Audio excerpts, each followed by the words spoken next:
Os anos de silêncio e preparação em Nazaré haviam chegado ao fim. O menino Jesus, que crescera em sabedoria e graça, estava agora às portas de seu ministério público. Mas antes que o Messias se revelasse plenamente, a voz que clamava no deserto deveria ser ouvida.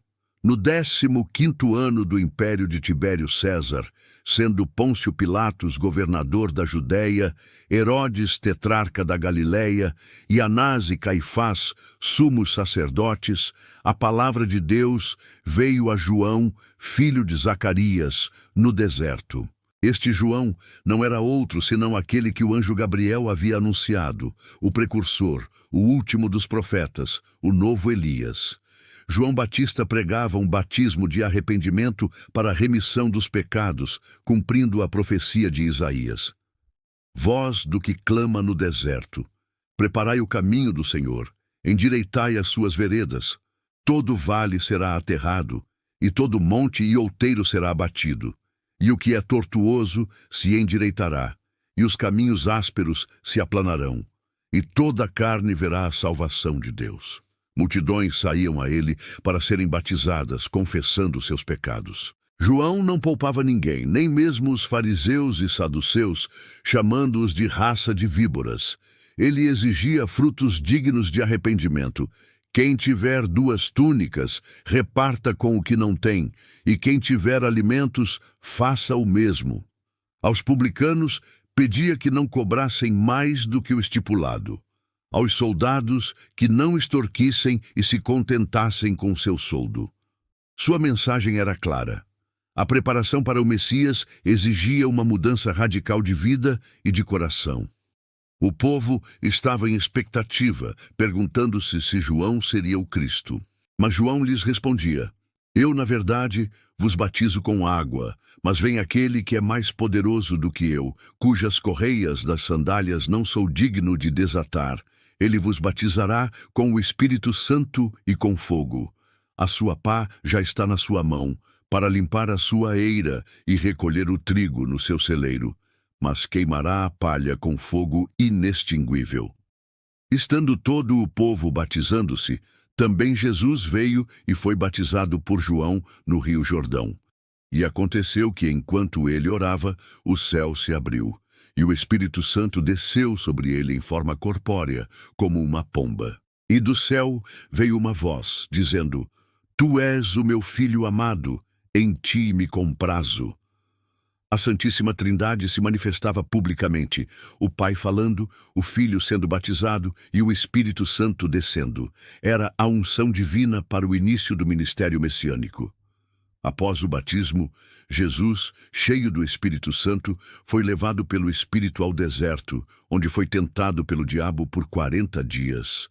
Ali jejuou e resistiu às 3 tentações: transformar pedras em pão, tentação da carne; lançar-se do pináculo do templo, tentação da glória e do poder; e adorar o diabo em troca dos reinos do mundo, tentação da idolatria e do poder mundano.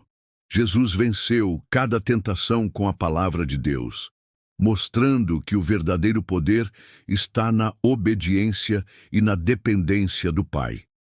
Jesus, com o poder do Espírito, voltou para a Galileia, e a sua fama se espalhou por toda a região. Ensinava nas sinagogas e era glorificado por todos. Chegou a Nazaré, onde havia sido criado. No sábado, entrou na sinagoga, como era seu costume, e levantou-se para ler. Deram-lhe o livro do profeta Isaías. Abrindo-o, encontrou o lugar onde estava escrito: O Espírito do Senhor está sobre mim, porquanto me ungiu para evangelizar os pobres, enviou-me a curar os quebrantados de coração, a apregoar liberdade aos cativos e restauração da vista aos cegos, a pôr em liberdade os oprimidos, a anunciar o ano aceitável do Senhor. Fechando o livro, devolveu-o ao ministro e sentou-se. Os olhos de todos na sinagoga estavam fixos nele, e ele começou a dizer-lhes: Hoje se cumpriu esta escritura em vossos ouvidos. No início todos se maravilhavam com as palavras de graça que saíam de sua boca. Mas quando Jesus desafiou sua incredulidade e seu desejo por milagres em sua própria terra, eles se encheram de ira, levantaram-se e o expulsaram da cidade, levando-o até o cume do monte para o precipitar. Mas Jesus, passando por entre eles, seguiu seu caminho. Jesus desceu a Cafarnaum, cidade da Galiléia, e ali ensinava aos sábados. E maravilhavam-se da sua doutrina, porque a sua palavra era com autoridade. Na sinagoga, um homem possesso por um demônio imundo clamou: "Ah, que temos nós contigo, Jesus de Nazaré? Vieste destruir-nos? Bem sei quem és, o Santo de Deus." Jesus o repreendeu, dizendo: "Cala-te e sai dele." E o demônio, lançando-o por terra no meio de todos, saiu dele sem lhe fazer mal. O espanto tomou conta de todos, e a fama de Jesus se espalhou por toda a região. Da sinagoga, Jesus foi para a casa de Simão Pedro. A sogra de Pedro estava com uma febre alta e pediram a Jesus que a ajudasse. Inclinando-se sobre ela, Jesus repreendeu a febre e esta a deixou. Imediatamente ela se levantou e começou a servi-los. Ao pôr do sol, todos os que tinham enfermos com diversas doenças os traziam a Jesus. E ele, pondo as mãos sobre cada um deles, os curava. Os demônios também saíam de muitos, clamando: "Tu és o Cristo, o Filho de Deus." Mas ele os repreendia e não lhes permitia falar, porque sabiam que ele era o Cristo. Certa vez, enquanto a multidão se apertava em volta de Jesus para ouvir a palavra de Deus, e ele estava junto ao lago de Genezaré, viu 2 barcos parados à beira do lago, e os pescadores haviam descido deles para lavar as redes. Entrando num dos barcos, que era o de Simão Pedro, pediu-lhe que o afastasse um pouco da terra, e assentando-se, ensinava do barco à multidão. Quando acabou de falar, disse a Simão: "Faze-te ao largo e lançai as vossas redes para pescar." Simão Pedro, cansado de uma noite inteira sem pescar nada, respondeu: "Mestre, havendo trabalhado toda a noite, nada apanhamos, mas sobre a tua palavra lançarei a rede." E fazendo assim, apanharam uma grande quantidade de peixes, de tal modo que a rede se rompia. Fizeram sinal aos companheiros do outro barco, Tiago e João, filhos de Zebedeu, para que viessem ajudá-los. Eles vieram e encheram ambos os barcos, a ponto de quase afundarem. Vendo isso, Simão Pedro caiu aos pés de Jesus, dizendo: "Senhor, afasta-te de mim, porque sou um homem pecador." Ele e todos os que estavam com ele ficaram maravilhados com a pesca. Jesus, porém, disse a Simão: "Não temas, de agora em diante serás pescador de homens." E arrastando os barcos para a terra, deixaram tudo e o seguiram. Era o chamado dos primeiros discípulos, aqueles que deixariam suas vidas antigas para se tornarem os pilares da igreja nascente. A fama de Jesus se espalhava.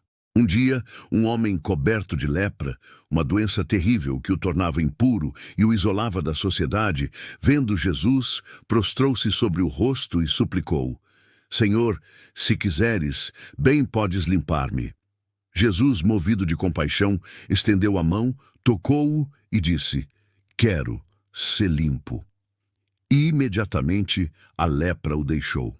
Jesus ordenou-lhe que não contasse a ninguém, mas que fosse mostrar-se ao sacerdote e oferecesse a oferta pela sua purificação como testemunho. No entanto, a notícia se espalhou ainda mais, e grandes multidões se ajuntavam para ouvi-lo e serem curadas. Pouco tempo depois, Jesus estava ensinando em uma casa, e estavam ali sentados fariseus e doutores da lei, vindos de todas as aldeias da Galiléia e Judéia e de Jerusalém. O poder do Senhor estava com ele para curar. E eis que uns homens trouxeram num leito um paralítico e procuravam introduzi-lo para o pôr diante dele. Não achando por onde o pudessem levar por causa da multidão, subiram ao telhado e por entre as telhas o desceram com o leito para o meio, diante de Jesus.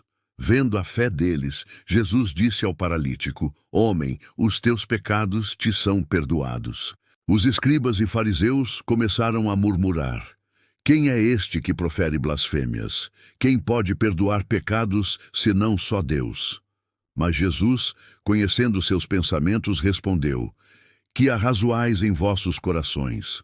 Qual é mais fácil dizer: os teus pecados te são perdoados, ou dizer: levanta-te e anda? Ora, para que saibais que o Filho do Homem tem poder na terra para perdoar pecados, disse ao paralítico: a ti te digo, levanta-te, toma o teu leito e vai para a tua casa. E imediatamente ele se levantou diante deles, tomou o leito em que jazia e foi para sua casa, glorificando a Deus. Todos ficaram maravilhados e glorificaram a Deus, e cheios de temor diziam: hoje vimos coisas admiráveis.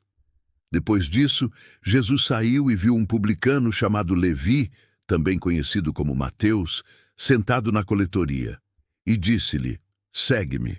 E Levi, deixando tudo, levantou-se e o seguiu.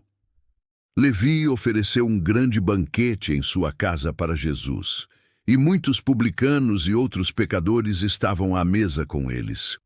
Os fariseus e seus escribas murmuravam contra os discípulos de Jesus, dizendo: por que comeis e bebeis com publicanos e pecadores? Jesus, respondendo, disse-lhes: os sãos não necessitam de médico, mas sim os que estão enfermos. Eu não vim chamar os justos, mas sim os pecadores ao arrependimento. Ele veio para os que precisavam de cura, para os marginalizados, para os que reconheciam sua necessidade de Deus. O início do ministério de Jesus foi um tempo de revelação poderosa, a voz do Pai, a presença do Espírito, a autoridade sobre demônios e doenças, e o chamado transformador que convidava homens a deixar tudo para segui-lo. O reino de Deus estava se aproximando, e Jesus, o Messias prometido, estava ativo no meio de seu povo, trazendo esperança e salvação.